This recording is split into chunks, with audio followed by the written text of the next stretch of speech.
Добрый вечер, уважаемые коллеги, партнеры.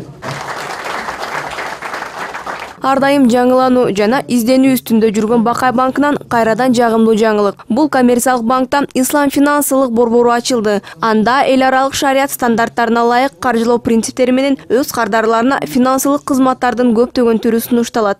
Сегодня мы официально открываемся. Бүгүн биз расмий түрдө ачылып жатабыз. Бирок бул күнгө 1 жылдан ашуун убакыт даярданганбыз. Бакай банк улуттук банктан ислам терезесин ачууга лицензия алган алгачкы каржы мекеме. Мындан ары мусулманчылыкта каралган эрежелер менен гана насыя беребиз. Учурда кардарларыбыздын алдыңкы катмары чогулуп калды. Ислам финансылык борбору өлкөнүн экономикасынын өнүгүшүнө салым кошуп, көптөгөн ишкер жана акчага муктаж адамдарга пайдасын тийгизет деп ишенебиз. Бул күнгө биз өз ишин так аткарган катуу команда менен жеттик десем жаңылышпайм. Банктын жетекчилиги билдиргендей, Ислам финансылык борборун ачуу көп жылдар бою пландалып келген.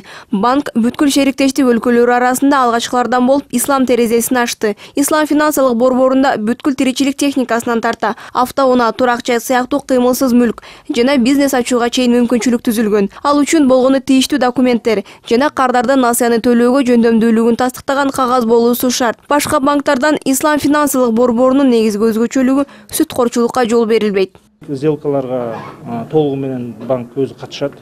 Бул алып сатуу принципи болсо өзү сатып алат, бүт рисктерди өзүнө алат, баарын текшерет жана рассрочкага мындайча айтканда мөөнөтүн узартып клиенттерге сатат. Экинчи бөлүк бул инвестиционный сделкалар болот.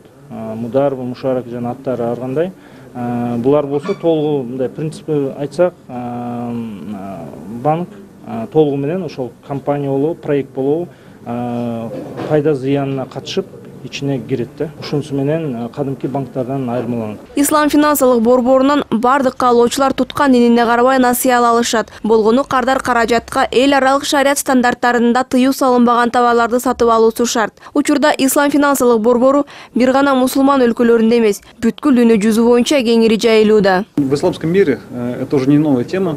Негизи ислам дүйнөсүндө бул жаңылык эмес. Мисалы Малайзия, Улуу Британияда ислам принциптери менен насыя берүү кеңири колдонулуп келет. Аталган өлкөлөрдө ислам банктары, ислам финансылык борборлору ондоп саналат. Ал эми Кыргызстанда ачылган ислам терезеси тез өнүгөт деп ойлойм. Себеби кадимки банктар банкирдин чөнтөгүнө гана иштесе, ислам финансылык борбору эки жактын тең кызыкчылыктарын бирдей карайт. Учурда дүйнө жүзүндө ислам терезесинин кызматтары менен 42 миллиондон ашуун адам колдонуп келет. Бакай банкындагы ислам терезесинин ачылышына өлкөнүн алдыңкы банкирлери жана чет өлкөдөн чакырылган коноктор катышты. Банк жетекчилиги мындан ары дагы өз кызматтарын жакшыртып, кардарлардын кызыкчылыктарынын негизинде иш алып барууга даяр экенин билдирет. Бакай банкынын кардарларын ислам принциптери менен каржылоо системасын өлкөнүн аймактарына жайылтууда пландалган.